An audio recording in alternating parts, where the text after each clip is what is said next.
The Dorkening and all affiliated shows are not intended for anyone under the age of 18.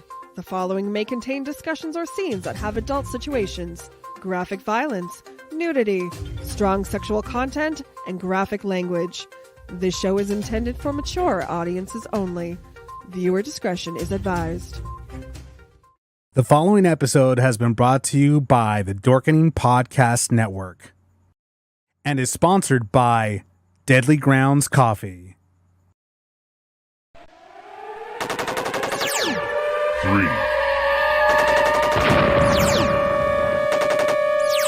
2, 1.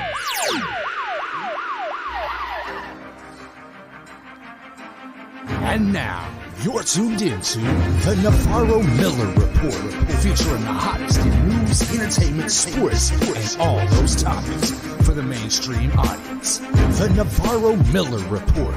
Examine your reality.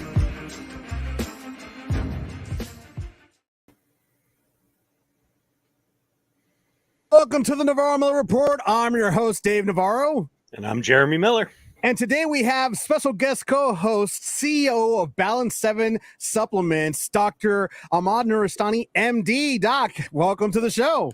Thank you for having me. Looking forward. This is going to be an exciting show. Oh, well, I mean, it's kind of going to be exciting. At least with me, you know, you got to deal with Jeremy. And I apologize ahead of time for that. What? Jeremy's going to say something too? I might chime in, you know. I don't usually have much to say. I'm a real quiet guy.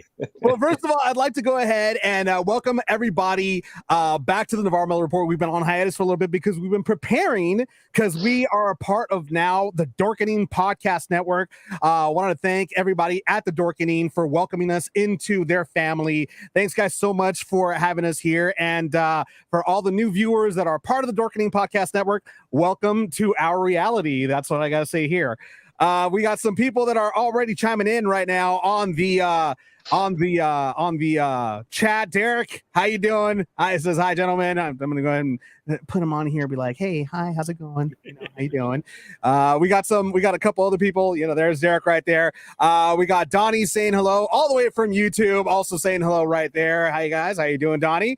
JC, Danny. long time no see. Long time no see. I'm sorry, Danny. I can't see right now. I'm like, the heat is like all the sweat all in my eyes. We got Jay Season. Hey, Dave Navarro and Jeremy Miller. And nice to meet you, Doctor. Welcome back, boys. Welcome. As Good to be well. back, And, guys. You? and one of my, actually, this young lady all the way from Tallahassee, Meg.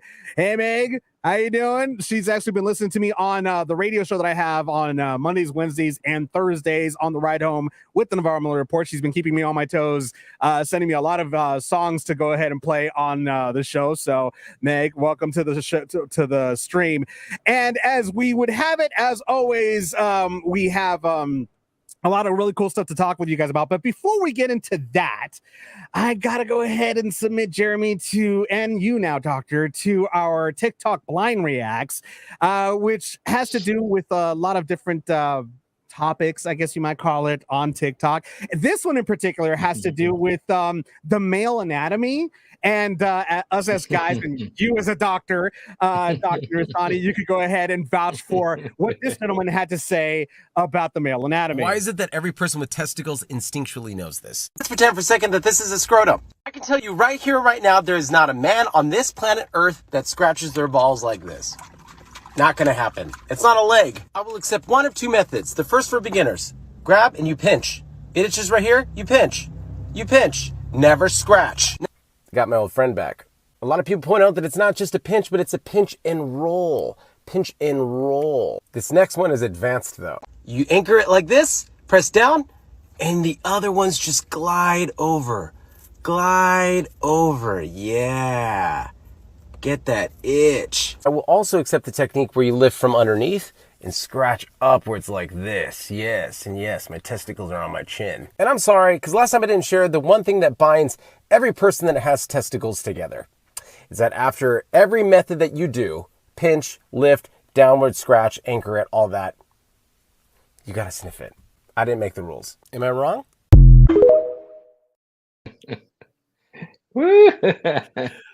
He's a little wrong. I'm sorry. Just he asked for a comment. No, I'd say you're wrong. There's no sniffing involved. But this goes back to, there was a great film back in the 80s called Just One of the Guys, and this actress is going to high school disguised as a male, and she's getting tips from her brother, and he's talking about how you've got to scratch and you've got to adjust and and she looks at him and she goes, but what if my balls don't itch? And he just looks at her very deadpan and says, all balls itch. Just that's all I could think of watching him. Well, you know what? The only question I have for him is how high is he, or when or is he sniffing? Well, I mean, Doc, as a physician, how accurate is the pinch and roll and the scratch? I mean, how accurate is that? Come on. Come on. This is not medicine, right? This is bad habits, right? And you know what? To be honest with you, when you got to itch, you got to itch. So I don't think about. I mean, honestly, who thinks about it though? The styles, whatever makes it better. Whatever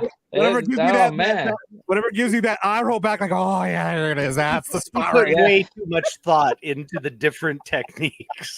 You don't put it there and sniff it. No.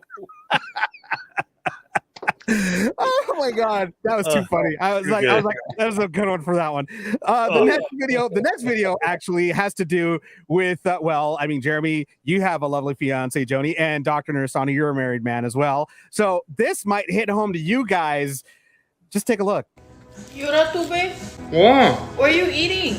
A salad. Why? Because I'm trying to lose my panza. Babe, no, you're not eating that. Order you some McDonald's or something. Hell no! I've been falling for your trap for the longest time. I know your plan. What? You want to be a gordito so no girl looks at me. I'm done with that, No, okay? Babe, I just want you to be well fed. Well fed my ass. Babe. That's what you said 3 years ago.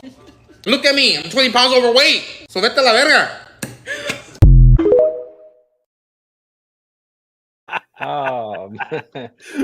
Honestly, because I do all the cooking, I don't really relate to that. But my friends, especially my friends who are Latinx, oh, dude, believe me, that is so dead on. It's not even funny. I honestly believe every Latin woman, every single one, is trying to fatten her man up so nobody else wants it. You know, it's really hard. Once you're married to the wrong woman, it is so hard to be safe, especially if you're good looking, and especially if you're wealthy, got money. It doesn't matter, where you are or what position you are gonna get hit on. I mean, both woman and man, and you got to control yourself in one way or another. So when your wife or your husband is not confident enough, I think that they do whatever it takes to keep it to keep you at home, number one, so you don't go anywhere, and then making sure to feed you as much as possible. So you got that pot belly roll and just make you less attractive. I mean, it's a strategy to keep the marriage going, right? Absolutely. I mean, I'm single. I'm still well fed anyway, so I mean, it doesn't really matter to me. I still eat. I can tell you though, men can be proactive about that. I mean, my father, when he remarried, his third wife, with both my parents married 3 times for both of them. But my father, when he remarried, was driving a 1970 Corvette Stingray, and when they got married, the first time he was out driving that car, 3 girls pulled up at another car and were hitting on him and trying to get him to go with them and all this stuff. He sold the car like the next week. He was like, nope, I'm married. I'm getting my family car. I'm getting, the tip magnet is gone. So are you saying that he sold the car and he got those 3 girls? No. Oh, my dad was a good boy. Oh my God, that's great. And the chats, we got some people chatting right here. We got Meg saying basically she's saying I can't relate, don't know how to cook. she basically also said we got Danny that says I cook microwave food, not so good on regular ovens, but I do okay. I mean, like it's funny to me because I mean I also like I tend to share the cooking. Actually, if I had a significant other, I would more than likely be sharing the cooking chores because I actually like to cook. And I do pretty well. I don't do bad. I mean, every so often I do call Jeremy. I'm like, hey, Jeremy, if I had this outside for a certain amount of time. Every so often. I get three calls a week. Poison me? Dave, if you're not married, you have no idea what you're talking about. Exactly. You absolutely have no clue to enjoy life while left. I will definitely do what the doctor orders. This last video right here. Well, this last video. It's my life away, and then I'm done. This next video, well, I'm just going to leave this one as a surprise for you guys. I'm just going to go ahead and put this one out there. Let's go ahead and check it out right now and see what you guys think. Whoever fought for women to get jobs. Why? Why did we do that? I am so tired. I want to just put my feet up. Like, I am... Oh my god.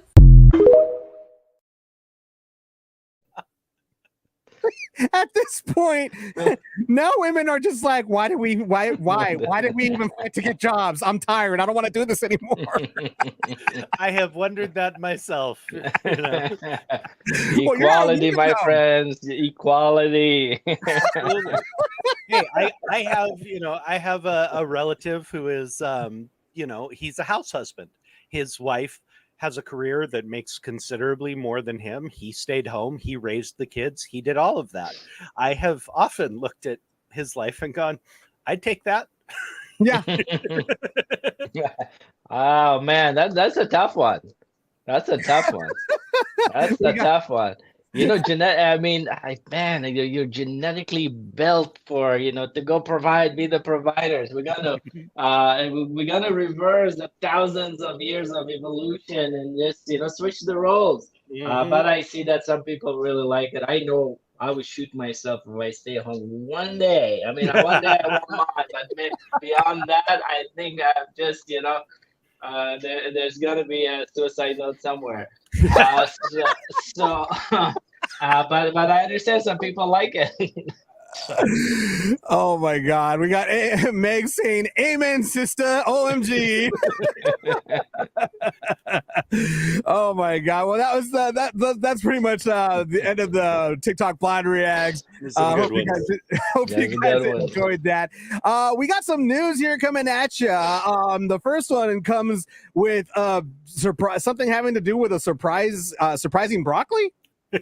So yes, we have a grandfather in I want to say Stourbridge, which is in the West Midlands in Britain. Got home from a shopping trip at Aldi, put his groceries in the refrigerator, and went to cook some broccoli the next day. He unwrapped it and found a snake in his package of broccoli. Are you sure that wasn't just the come on? We're like, hey, is that a snake in your broccoli? Maybe it was a Geico from that commercial. Yeah, seriously. No, this was a ladder snake, which thankfully is not poisonous, but does have some serious teeth and can give you a really nasty bite. It's not a surprise this grandfather was hoping to find. He takes care of his disabled son, as well as he has a elderly parent in the house as well. So he is asking for some sort of recompense from Aldi, and what they have offered him so far apparently is not up to scratch. So he is fighting for more. But yeah, can you imagine you bring home your groceries and there is a snake? I mean, I'm good with snakes. I'm fine with them. I've had snakes. I have friends who've had snakes, but there are people who have can you imagine someone with a phobia of snakes opening that up and he's just grinning up at you? How big that thing was? I mean, couldn't be more than like this. The ladder say so. It's probably only about 1.5 to 1.5 feet tops, but he was all curled up in the little package of broccoli. And Aldi has made a statement saying that their supplier has never had a complaint like this. They have rigorous processes to keep this from happening, and that this was a one-off occurrence. But I think they're definitely going to have to pay out a little bit. What if he big fished it? Make it an anaconda. Sounds great. But his point was he said, I feel lucky I threw it in the refrigerator. He said, if I'd left my groceries on the counter, it could have gotten out in the house and actually, you know, bit somebody. So the guy's got a point, but I cannot imagine. I mean, I have family members who would literally jump through the ceiling. They would be a cat, like in the commercials. They would be on the roof. Is it Florida? It actually was Britain, which was amazing. Britain? Yeah. Yeah, no, I don't know Florida man. We'll get to that Florida man. He's actually been really nice. Obviously, the doc has been watching our show, and he's aware of Florida man. We got Derek saying at least it wasn't a one-eyed trouser snake. Good one. Oh my God, I'm definitely and then we got JC saying, "Oh, good Lord." I mean, I got to be honest. I'm not afraid of snakes. I'm cautious of them, but I'm not afraid of them. What I am terrified of are spiders. Those things scare the crap out of me. Those little creepy critters. No, thanks. I'm good with that. I told you how to get over that. You just let a tarantula crawl on you. It'll cure you. No, I'm good. I'm fine. I'm fine with that. No, I'm good with it. I'm good. No, thanks. Moving on to some other weird and outlandish news. We got a hawk that goes postal. What the hell happened there? So apparently, mail delivery has had to be suspended in a Texas neighborhood, in the neighborhood of Travis Heights, outside of Austin, Texas, because there is a rogue hawk dive bombing mail carriers and people who leave their house. Basically, the U.S. Postal Service released a statement saying the safety of our workers is of the utmost priority to us, and residents in this area will have to come to our offices to pick up their mail for the foreseeable future, because this hawk is literally attacking anybody who walks down the street. Somebody is late with their payments. Well, the zoologists chimed in and have said that it's most likely the time of year, being that what time of year it is, that he has young hawks probably in the nest with him. And until they're able to fly on their own, this hawk is going to be extremely aggressive towards anything he sees as a threat. So this hawk has been attacking joggers, people who get out of their car just walking, to their house. And apparently it really hates mail carriers. So yeah, the U.S. Postal Service, the U.S. Postal Service has actually had to suspend any service in this entire town. Oh wow, man. That's crazy. Wow. What about female characters? Wait. I mean, I got a question. Did you say Texas? Yes. Really? And no one has shot it, amazingly enough. Exactly. That's what I'm surprised. Like, what? Are you talking about Hawkins lunch or dinner? I mean, what are you talking about? Exactly. We got Jason Strickland saying hawks are mega territorial, especially if they're parents. So, Jeremy, you're dead on. That's very true. And well, it's funny because animals have been prone to attacking humans this week for some reason, because actually on my radio show just yesterday, I talked about an otter that has been terrorizing surfers in Santa Cruz, California. A 55-pound otter, they said. A big freaking otter. I saw the video. That thing took damn near a quarter of the surfboard. It was huge. That's what she said. So basically, I mean, I don't know. Animals are probably starting to get kind of sick and tired of humans taking over their territory. In my opinion, I don't know. You said Santa Cruz, right? Yeah. Well, probably that otter is high. I mean, kind of a joke yesterday. I mean, surfers better beware, because they better listen to the game warnings, because they better not be going in through one ear and out the otter. Terrible. That was bad. You guys got to give me a little something for that one. On the serious side with this, though, I'm not getting political about anything. It just, with climate change, with things change, animals are acting differently. We've got orcas that are attacking boats on a regular basis in the oceans now. Sharks have been attacking more. They're, being driven out of the deeper, colder waters by temperatures and things like that. Animals are behaving in ways we've never seen them act because their environment is changing. So, you know what? Even humans are acting weird, right? They're attacking everybody. Absolutely. Yeah, if the world's the topsy-turvy place. Well, guys, we got some entertainment news. Exactly, that too, yeah. We got some entertainment news coming at you guys, but first, we have brand new sponsors here. We got Deadly Grounds Coffee coming at you right after this. We'll get into some entertainment news. Everyone thinks because you're a zombie, you don't know good coffee. Well, they're wrong. There's only one brew that gets my seal of approval. Deadly Grounds Coffee is my guilty pleasure. The aroma is so intoxicating. It brings all of my neighbors out of the woodwork. Deadly Grounds Coffee. Coffee to die for and zombie approved. It's good to get a little deadly. Use the front door! Oh, they're so disgusting. Back to the Navarro-Miller Report, and we have some entertainment news coming at you right now. Obviously, we all know what's happening. We all know that the actors have now joined the WGA East and West on their strike. Fran Drescher actually went ahead and bashed members of these production studios, basically saying that they were trying, according to her, they were allegedly trying to, delay the actors from joining the strike, or they were trying to tell them something that says, basically, according to TMZ.com, it says, quote, Fran says her union was sincere in extending the strike deadline 12 days in hopes to avoid a nasty standoff. But she's convinced the studios weren't negotiating in good faith and only wanted to use the extension to hold premieres for some upcoming flicks like Barbie and obviously Oppenheimer as well.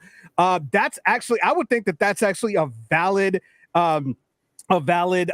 theory, because I mean, they have a lot of movies that they spend a lot of money on, and they're premiering this week, and right when it's premiering, the actors go on strike. Now, the rules for SAG is that part of the rules is that actors cannot do any appearances, cannot do any signings, cannot act in anything, cannot do any interviews. They can't do any podcast appearance. Jeremy, what are you still doing here? It's our podcast. I was trying to get them out of here, but it doesn't work. But yeah, I mean, obviously there's definitely some sneaky type of underhandedness that these studios are trying to do.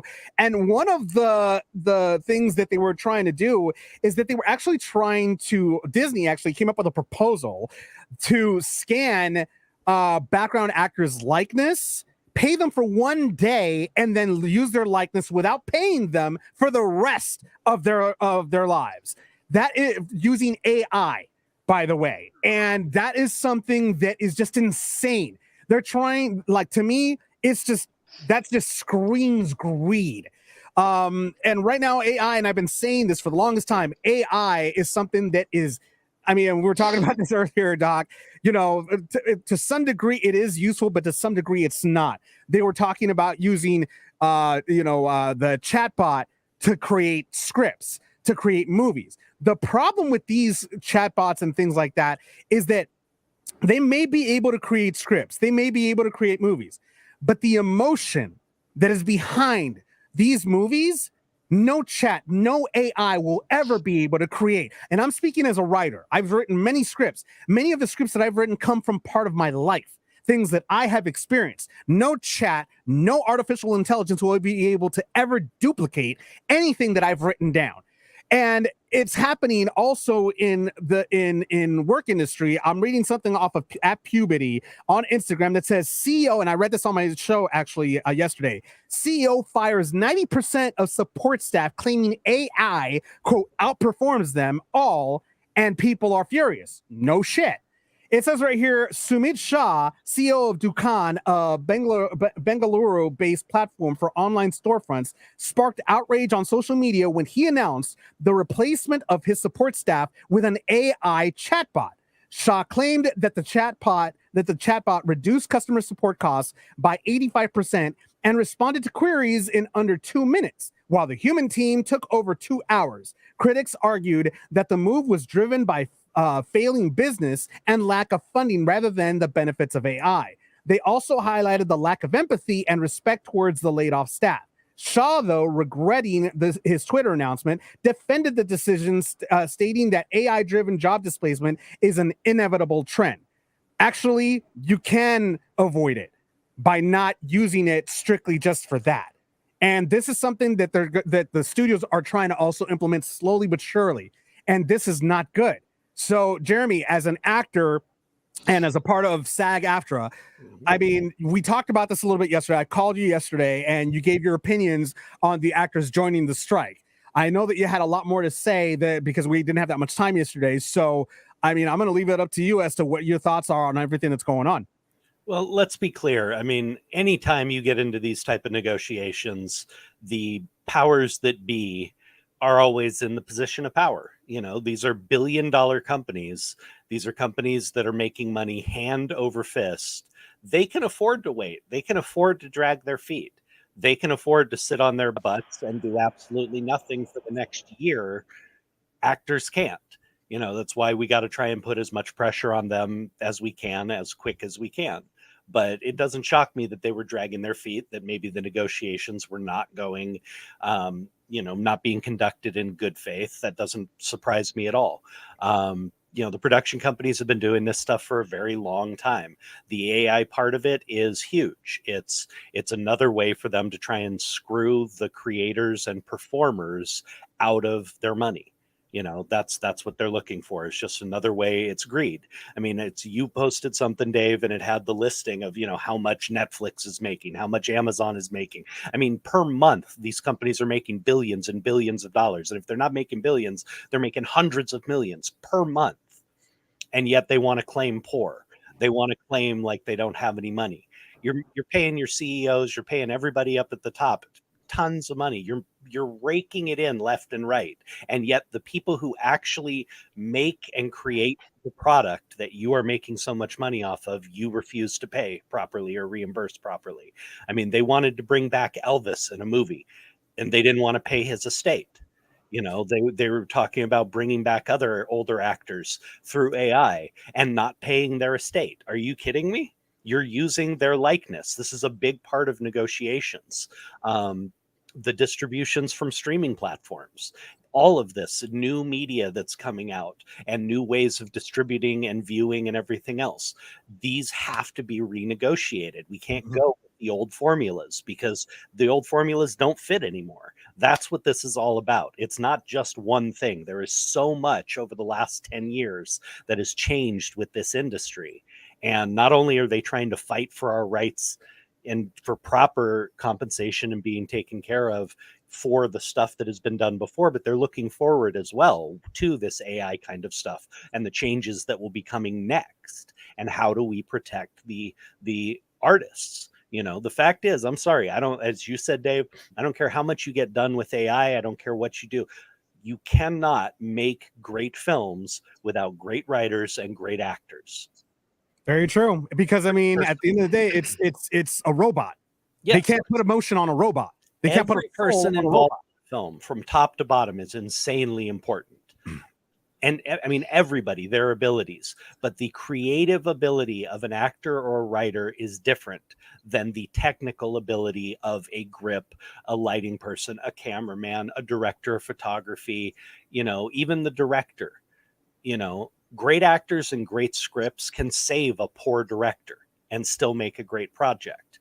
That's the truth. I'm not dissing on directors, but the creative process of making great art, especially film, television, those kinds of things, if you do not have the writers and the actors bringing the emotion, bringing the depth, the humanity, and the reality to the project, it's not going anywhere.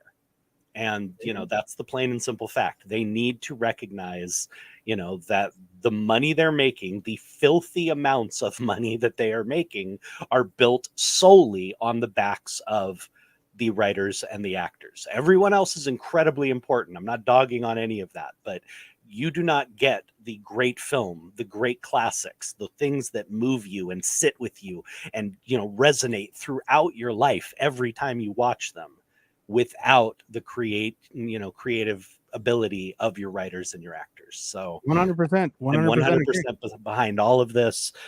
There's so much that needs to be worked out. It's not just one thing, but it needs to get taken care of. No, I 100% agree. It's like if all of a sudden, doctors would be replaced, by AI. all of a sudden, But chatbots it's talk. getting this. You know, it's So, like, you know, hey, talk. it's bad enough that people get their diagnosis off of WebMD. Imagine now a chatbot that So can give you diagnosis.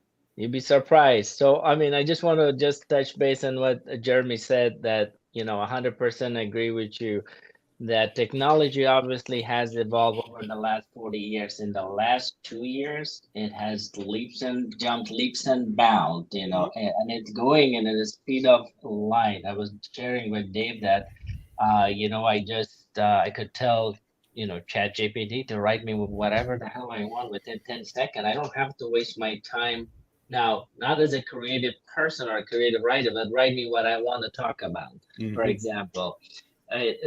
So there's two things that we have to keep in mind, and we are in the same boat like everybody else. We have to deal with technology. There's no way around it. We can't just say bullshit, we're not going to use technology. It's how we're going to use technology. For example, new jobs are popping up everywhere as prompt engineer.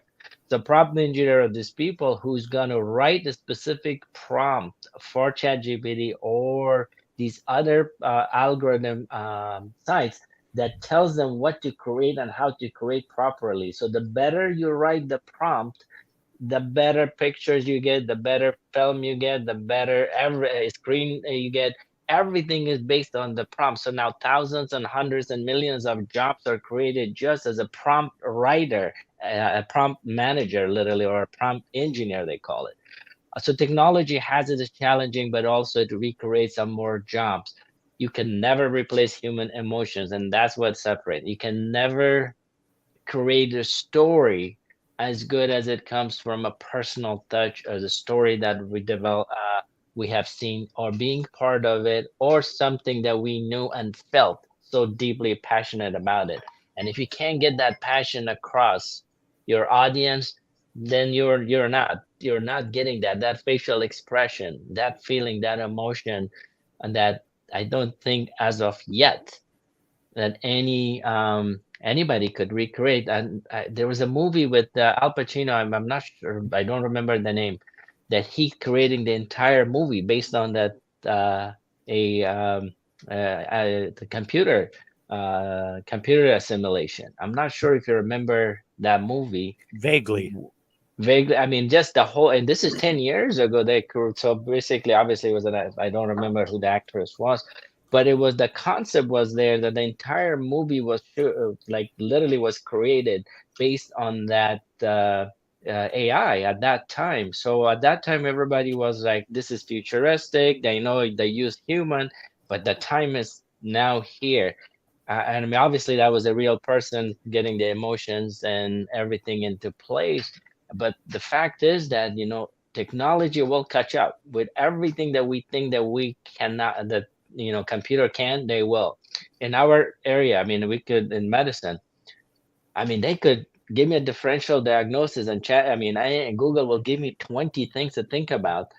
But the only difference is what happens when things goes wrong. And what happens, things are not on the text, There's a joke. The guy, a surgeon goes in to fix his car, and the mechanic says, "Hey, dude, there's no difference between you and me. I'm fixing the car, it's the engine and all the parts, and you're working on human being. It's the same thing." So the surgeon goes, "Great, you're absolutely right. But now turn on the engine. Now work on your car, and let's see what happens."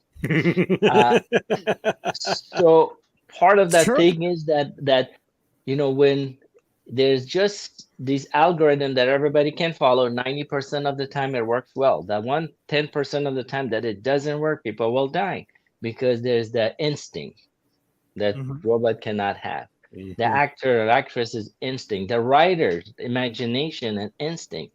You can revise. No robot can do that yet.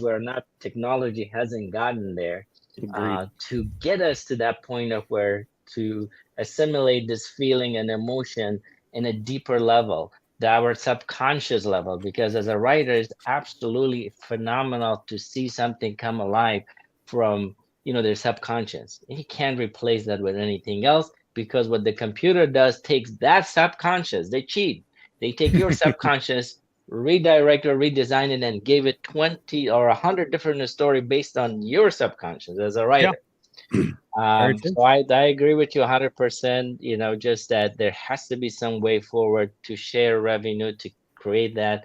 As you say, greed is the number one cause of everything. And you're right. A lot of people, I take care of a lot of actresses and actors who have nowhere to go for healthcare, for example. I mean, it's sad to see it. I mean, these are some talented people, and yet they suffer. They're paycheck to paycheck. They're barely making it. And then you see the companies they're working are a multi-billion-dollar industry.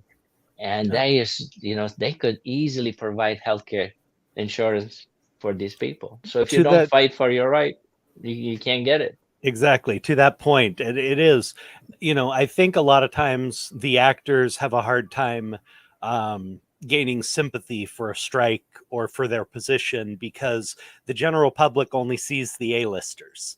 You know, they see the Leo DiCaprio and the Brad Pitt and those guys and, you know, making 20 million a movie guaranteed. Those aren't the people that SAG's fighting for. Those people have it made. Those people, you know, they can dictate the terms of any contract they want. It's not a problem. That's not who the strike is about and who they're fighting for. They're fighting for all the actors and actresses like me. You know, the mid-level people who, you know, have had success and are still doing it, but aren't working on a hit show at the time. You know, the people who are struggling and coming up, who are working guest spots, who are working, you know, extra work, working through central casting, doing extra stuff. That's who they're fighting for. These are people, everyday people like you and me, who are fighting, you know, paycheck to paycheck to survive. And you're not talking about a bunch of bitchy millionaires here who, you know, are complaining they're just not getting enough. These are hardworking people who, you know, may make $100,000 to make a movie, but they then pay this person 10%, that person 10%, taxes, whatever they end up with now has to last them until their next job. You know, this is that's why so many actors and actresses have side jobs, have backup gigs, you know, even guys that, I mean, I personally know 2 Academy Award-winning actors who haven't had a film or television gig in 5 years, and they're Academy Award winners. So this is, you know, it's a crazy business. You know what? About 2 years ago, I have 2 non-for-profit, 2 clinics who provide free care for anybody who is without insurance. One in San Luis Obispo, and we created in Lompoc, the second one. We have done over $70 million worth of free care so far for hundreds and thousands of people. You know, I was the next one when my project is to create one in Beverly Hills, and everybody laughs at me saying, Beverly Hills, what's wrong with you?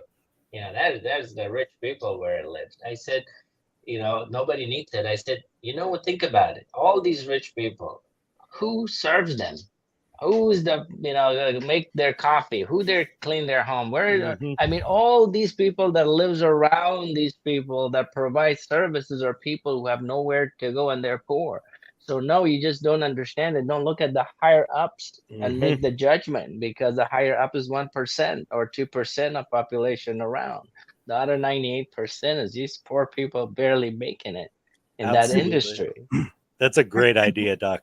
And to that point, I mean, we could talk about this for like the entire time that we're here, but we got a short time here. I just wanted to piggyback on one point that you made, is the fact of the matter that, you know, this isn't for the actors that are already established. However, the actors that are already established are joining the actors' strike, because at the end of the day, they've been there. They know what it's like to struggle. And they may be there again. Exactly. So they are there to go ahead and back everybody else up as well. So I'm really happy to hear that. JC also had a comment, actually, you know, to some of the stuff that you were talking about, Jeremy. He says, there's the old axiom, if it ain't on the page, it ain't on the stage. What these execs need to respect is the same can be said about those who bring the words into actions and draws the actors and performers, and wake up to the concept of mutual admiration, society, and work together to end this thing and move on. So that's a good point right there. So I mean, we'll just have to, like, you know, keep on seeing what happens with the actor strike, because it doesn't look like it's going to go anywhere anytime soon. So we're in it for the long haul for a while until these studios actually wake up and smell the coffee eventually. In other entertainment news, Dr. Dre refused to produce with top musicians. Now, Dr. Dre, obviously we know he's a billionaire. I mean, he's made his money. Like, they made the movie NWA, pretty much talking about how he started and everything. And what's really interesting about this is that it seems that Dr. Dre tends to pay it forward. I mean, people gave him a shot when he was just an up and coming DJ. So it seems to me that, you know, he's paying it forward by only working with unestablished artists. Now, he's had the opportunity, according to TMZ, he's had the opportunity to work with established artists such as Stevie Wonder, Michael Jackson, Prince, and the list goes on. But he doesn't work with them. He'd rather work with people that are unestablished rather than people that are established. Not only giving them a shot, but I mean, I think that this is brilliant, and this has actually worked to his benefit, because look at people like Snoop Dogg, look at people like Eminem. These people were not established and then just blew up after Dre got their hands on them. I mean, to me, this is the smartest thing to go and do, in my opinion. I mean, Doc, you know, would you agree with Dr. Dre's way of thinking? Absolutely. There's no question about it. And once again, how are you gonna help those in need, right? I understand you collaborating for a specific project with people famous or unfamous, but once you get to the top, which Dr. Dre is, not only from a talent standpoint, but also financially, where he is at, you know, reaching down and helping these people that are, you know, majority of them don't have anything, to lend them a hand, to pay it forward, to get them to the next, to the next level, so they could repeat that cycle. And maybe they are good enough, maybe they're kind enough, maybe they're honest enough to recognize the help they got, so they could go back and pull somebody else out of poverty and contribute to the society in so many meaningful ways. So I mean, absolutely, I got to give it to him with his stand and the pursuit of, you know, providing justice to people who know where to go. I mean, I grew up from a family which I came with nothing, you know. So my goal now in life is to give back. How do you give back? You can't give back to millionaires and billionaires. They don't need you. They don't. Yes, you might do it for more fame, which he's already accomplished that. He can't get, you know, he's fame. I mean, he made his fame and fortune. So now, how you transform people's life at the places where they need the most help? How are you going to extend that? You know, how you take him under your wing and teach him the ropes, show him the way. So this is a blessing to see people like that taking a stand and doing what they're preaching. I agree completely. I mean, I love that he does it that way, but I'll take it a different direction as well. You know, as a producer, I'm sure it's easier for him as well to work with up and comers, because they don't already have their style. They don't already have their way of doing things and their sound. Bad habits. Their, you know, whatever it is that makes them them. I doubt he could be as creative with the producing process as he would want to be with established artists like that as well. You know, he seems like the type of guy who wants to put as much of his signature on it as he can. And I don't know how much you can do that with people like Michael Jackson and Prince and Stevie and, you know, these established legends. No, I agree. And I mean, I'll even take it a step further as well, is like, you know, not that Michael Jackson, you know, and Stevie Wonder and Prince wouldn't have respect for Dr. Dre, but they would see him as an equal, versus these rookies that are coming up. They're like, oh my God, my song's being produced by Dr. freaking Dre. Well, yeah, those kids are going to be taking every word he says as gospel. You know, they are going to follow his direction to a T. And I'm sure he doesn't, you know, I'm sure he gives them the ability to express their stuff. But, you know, again, would you rather have someone coming in with their idea of how they want to do it? Or would you rather have someone come in who's a blank slate, who you can, you know, kind of teach and show the ropes and have them be a sponge, just sucking up everything you're teaching them? I know which one I would want to work with more. Agreed. So, I mean, and that's the reason why he's become such a success. That's why he's one of the reasons why he's a billionaire. is for that, for all these unknown artists that have actually helped them out. So good for Dre on that one. In other entertainment news, obviously we read what happened last week. Actually, Britney Spears got smacked in the face by Victor Wembanyama's Victor Wembanyama. I can't pronounce his long name. His security smacked Britney when she tried to tap him on the shoulder to get his attention at a restaurant in Las Vegas. And that was a huge story. Everybody's talking about it. I mean, Victor has his version. He claims that she tried to grab him, which I saw the video. Didn't look like she was trying to grab him. She was trying to tap him. Britney says that she was exactly that, trying to tap him. So there's discrepancies in the story, but obviously Victor went ahead and apologized, allegedly. But that's not good enough. That's not good enough, according to Britney Spears. It says, this is according to the USA Today, and it says Britney Spears is still waiting on a public apology from San Antonio Spurs rookie Victor Wembanyama and his security team after an incident at a Las Vegas casino went viral and made headlines last week. So a private apology is not good enough. She wants a public one. I mean, I don't know. It seems to be, I mean, okay, so I can see it the way she's looking at it, that the slap was public. So therefore the apology needs to be public as well. The fact of the matter that Victor said that, publicly said that he felt somebody grab him was a stretch publicly. So I don't know. It just seems that Britney might have a point in wanting a public apology, seeing as she was made kind of look like a groupie trying to grab him or something like that, according to what Victor said in a very public news press conference. So I don't know. I mean, Jeremy, you have an opinion about this when I first brought up this news story to you. Truthfully, I think she's blowing it out of proportion. I'm not somebody who cares about that kind of stuff.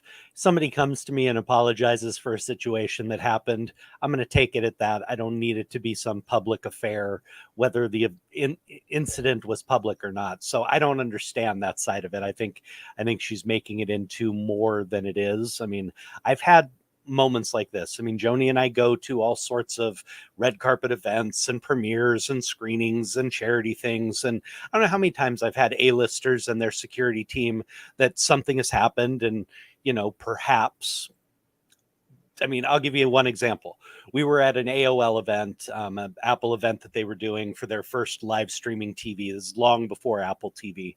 And Freddie Prinze was there accepting an award on behalf of his father. Freddie Prinze Jr. was Freddie Prinze was being honored, and his son was there to accept the award. So his wife was there as well, and she had a couple, and she kept stepping on Joni's feet and bumping into her at the conference. And Joni turned around and was like basically going to clock her and be like, "What the hell is your problem?" And the security team moved in front, 2 6'4", 350-pound guys moved in front of Joni and kind of moved her back a little bit. They weren't rough. It wasn't inappropriate. But anytime you're dealing with a security team and you get close to them, there is a possibility. I mean, these people's job is to keep them safe. Their job is not to ask questions. Their job is not to, assess the situation first. Oh, this person's a big star, I should let them in. Their job is to keep this person safe, and they're going to react however they react to doing their job. So I think she's making a little too much out of it. It happened. He apologized. Should he come out and clarify the situation publicly? Maybe, but I think she's kind of blowing it out of proportion here. Yeah, I think how many people died in Syria? No, Britney Spears. Exactly. Yeah, Gaza. There we go. That's my comment. It's a good. You said more than I did, and it only took you one sentence. Just like a couple of sentences right there. Okay, next. Yeah. Oh my God. Well, we got JC also is agreeing with everybody here as well. JC is basically saying Spears is trying to make a mountain out of a mountain of an event out of a molehill-sized misinterpretation to embarrass Victor because she was embarrassed at the time, and she feels this is karmic justice. So, I mean, it's possible, yeah. I mean, and the fact of the matter, I think that when she asked for this public apology, she was also kind of promoting her new book, which again, I said yesterday, her new book entitled "How to Get Smacked Twice by Security." No, wait, that's not it. It's also the book is actually entitled "The Woman in Me," which talks about her other personality. No, that's not it either. Anyways, so I can't help it. I can't help it. Anyways, they need to issue an apology. Yeah, you're gonna have to give her a public apology. I'm sorry for the bad jokes. I'm sorry for being on the show with Jeremy. I have a lot to apologize for. Anyways, we're moving on to some sports here. Coming up next, we got some sports for everybody here. But first, and some people are like saying, "Oh my God, commercials here too." Well, yeah, because they're fun. So have fun with it. Listening we'll be right to back. stuff has never been so enjoyable. If you had the misfortune to have been born after 1990, then you missed out on a lot of cool stuff. Then Is Now Podcast is here to remedy that. Join Rigor and his dedicated band of rotating hosts as they tackle pop culture of the past and how it relates today. From celebrity interviews to film and TV discussion and beyond, Then Is Now Podcast brings you up to speed on all the cool stuff that you should know about. Plus, the East meets the West. If you enjoy movies that have lots of shooting and fighting, then there's a whole world of films out there that you don't even know about. Join our hosts on a journey as they discuss the amazing kung fu films of the Shaw Brothers and Western films made in Italy that have become known as spaghetti westerns. Action, adventure, kung fu fighting. Both shows and more can be found at havenpodcasts.com. Warning, may cause nostalgic feelings and eliminate boredom. I love those kung fu movies. Yeah, I gotta say, I grew up with it. I grew up with them. Saturday mornings. Heck yeah. Yeah, no, when I saw that commercial, it just reminded me of one of the nights that we hung out at your place, Jeremy, with Joni, and just watching those like random crazy movies that you put on. And I'm like, oh, Science Theater. What is it? Master Science Theater? Mystery Science Theater. Mystery Science. That's the one. We always do that every time that we watch a movie. So that's always enjoyable for me because we always make fun of the craziness that happens in these movies. Moving on to some sports. LeBron James announced at the ESPYs he's not going anywhere. During his speech after accepting his award yesterday at the ESPYs, James went ahead and openly basically said that, quote, "I don't care how many more points I score or what I can or cannot do on the floor. The real question for me is, can I play without cheating this game? The day I can't give everything on the floor is the day I'll be done. Lucky for you guys, that day is not today." So he will be coming back to the Lakers for his 21st season in the NBA. And I mean, Doc, you're obviously a Lakers fan. You look like you're pretty excited for this decision. Well, you know what? I mean, the fact that LeBron is playing for 21 years at this high intensity, it's a miracle. I mean, I've been watching the NBA since I was a kid. I have not seen anybody come close to the intensity for this duration. I mean, when he performs and when he say he doesn't cheat the game, he doesn't. He really puts his heart and soul. Well, defense is different story, but at his age, he gives every ounce of it when he's there, and he wants to win. He's I don't know anybody at this stage of their career is so dedicated to their body and their fitness and their health than LeBron. He spends more than $1 million a year on his health alone. So that tells you how dedicated he is to his craft. So it's for me as a football fan, as a basketball fan, it is exciting to see him perform at that high level and not cheat, not taking every other day. It's a game day off. I'm not feeling good on and off. I mean, he plays really hard, especially in the last 2 years. Plus, I think we have an unfinished business. I'm not sure if Lakers going to make it this year, but with LeBron, you can never count him out. And look at what happened this year, right? I mean, we barely made it on on game 8, the game, getting into this, playing tournament, and then to go beyond that, or just miracle. But it tells you about who he is and how people around him, want to be part of the legacy, want to be part of the team that he is in. And so hopefully, I mean, you bring a second banner to LA. But if not, then I think we, as a fan, we appreciate him being on the court. It's good for business. It's good for basketball. It's good for the world. He does a lot of great things beside basketball. So. And here's the thing a lot of people don't think about. I read this in an article probably last year. Because of when LeBron came out of high school and came right out of high school, didn't play in college. So he's been playing since he was 18 years old. And has made the playoffs all but I think 2 years in his career. If you add up all the games, he has played more games. He has put more miles on his body than any player in the history of the game.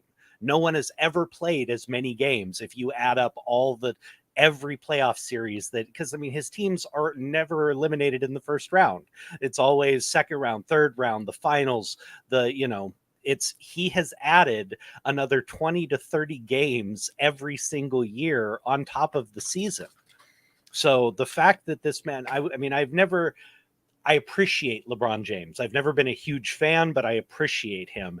And watching him still compete at a high level at this age with that kind of mileage on his body is just amazing to me. Absolutely. Absolutely. So here's hoping that, he doesn't go anywhere anytime soon. A lot of people actually in the chat are actually saying that they don't want him to go anywhere at this time. We got Meg that basically she went ahead and added her comment right there saying James better not go anywhere. I like him. I think we all like him here in Los Angeles, so I agree with that. So we'll see how this season plays out. I mean, like you said, Doc, we have some unfinished business, but we'll go ahead and see exactly how that all goes. Now, before we go ahead and wrap things up, I wanted to actually take some time out for you, Doc, Dr. Ahmad Nooristani. You are a medical doctor, but you're also the CEO of Balance 7, which is a supplement that has actually helped a lot of people that have a lot of very serious ailments, including cancer. I mean, can you tell us a little bit about Balance 7? So Balance 7 is a very highly concentrated alkaline pH supplement. What it does, so we know that now over the years of experimenting and data that we have collected, and maybe in the last 10 years, we have finally realized what are the root cause of majority of disease like diabetes, hypertension, heart disease, cancer, stroke, etc., etc. They all have something in common, and that's just called too much acid load internally in your body. So this supplement does wonders because it's extremely powerful. It's 1,500 times stronger than your drinking water. So when it goes to your body, it transition and transform you internally at cellular level, changes that pH. So therefore, allow your body to function at the higher capacity. Your immune system is on a different gear.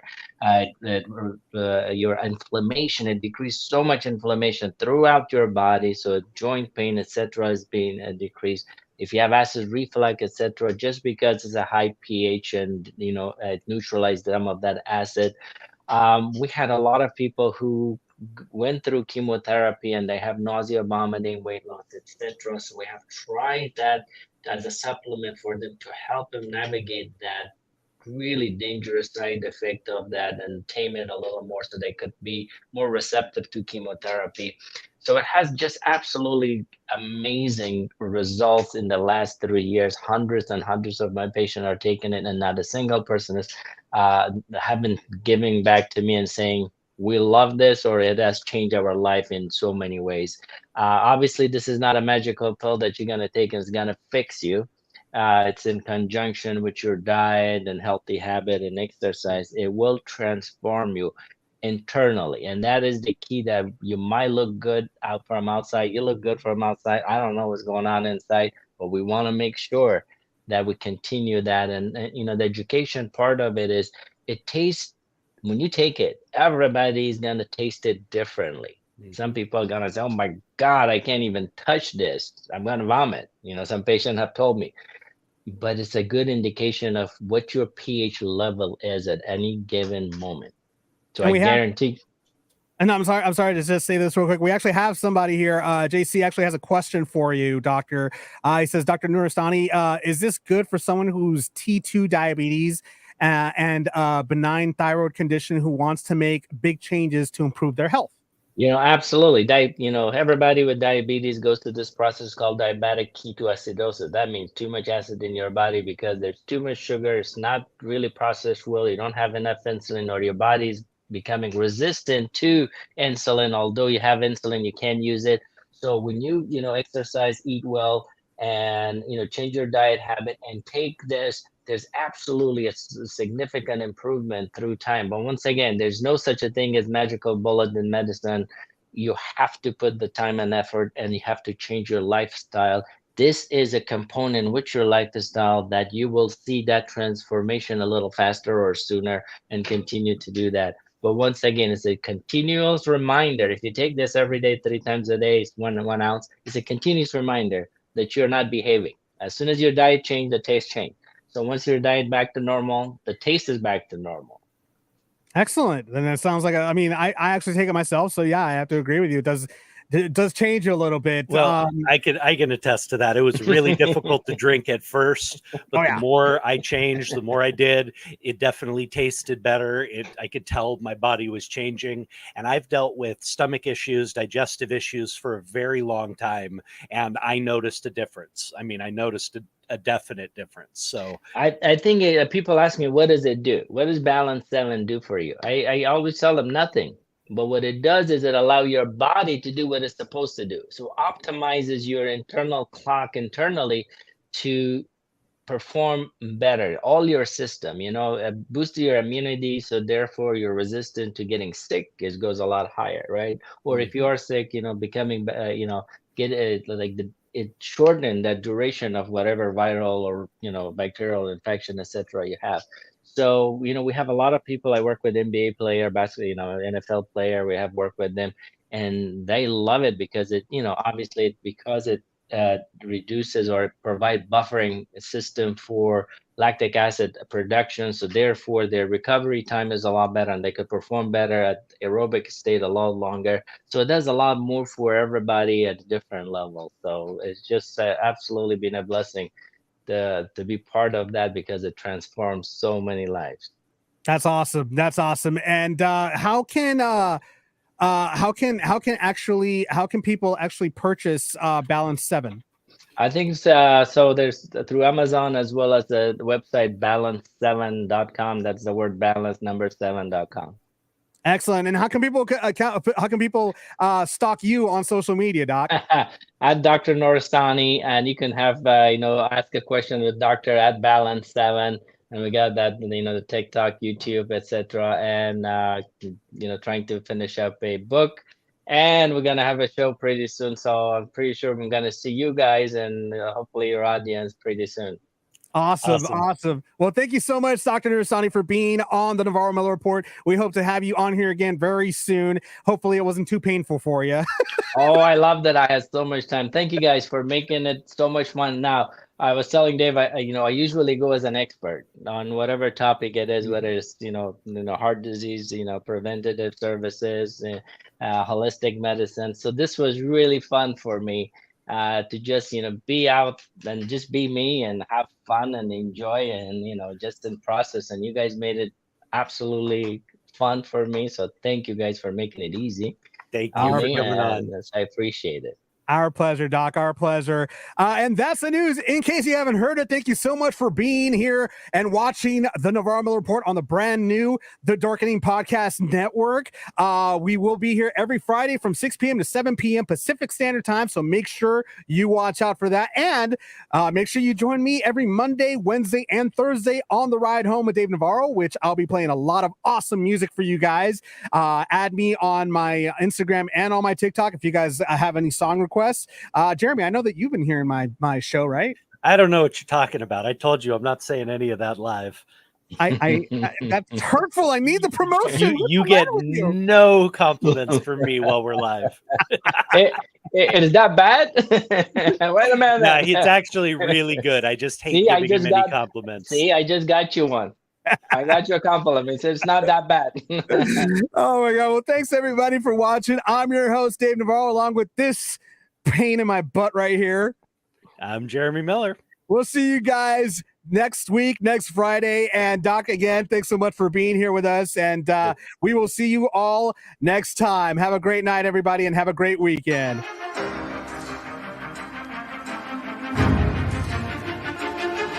You have been listening to the Navarro-Miller Report.